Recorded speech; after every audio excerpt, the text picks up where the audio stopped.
உத்திரட்டாதி நட்சத்திரத்தை பிறந்தவர்களுக்கு இந்த காலகட்டத்தில் நீங்கள் எவ்வாறாக இருக்கணும் அப்படின்னா, கண்டிப்பாக அனைவருக்கும் உதவி செய்யக்கூடிய எண்ணத்திலும் நீங்கள் எப்படி இருக்கணும் அப்படின்னா, இந்த உடல் ஊனமற்றவர்களுக்கும் அதே போல் டெஃபண்டம் ஸ்கூல் மாதிரி இருக்குதுன்னா அந்த இடத்தெல்லாம் போய் உங்களால் முடிஞ்ச சில உதவிகள் பணமாகவோ பொருளாகவோ அல்லது அதாவது வஸ்திரமாகவோ நீங்கள் கொடுத்து அந்த அங்கே டெஃபண்டம் ஸ்கூலில் படிக்கிற பசங்களுக்கு அவங்க மகிழ்ச்சியாக இருந்தாங்கன்னா கண்டிப்பாக அவர்கள் இருக்கக்கூடிய மகிழ்ச்சியில் 1000 மடங்கு மகிழ்ச்சி உங்களுக்கு வந்து சேரக்கூடியதாக இருக்கும்.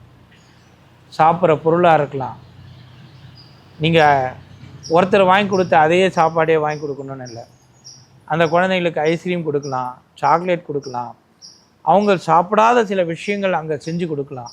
அந்த மாதிரி கொடுக்க உங்களுக்கு அவங்க படக்கூடிய அந்த ஆனந்தம் உங்களை வந்து சேரக்கூடியதாக இருக்கும். அதனால் முயற்சி செய்து பாருங்கள். கண்டிப்பாக ஒரு மிகப்பெரிய மனமாற்றத்தையும் பணமாற்றத்தையும் தொழில் மாற்றத்தையும் அபிவிருத்தியும் தரக்கூடிய ஒரு மாதமாக இந்த மாதம் இருக்கும்.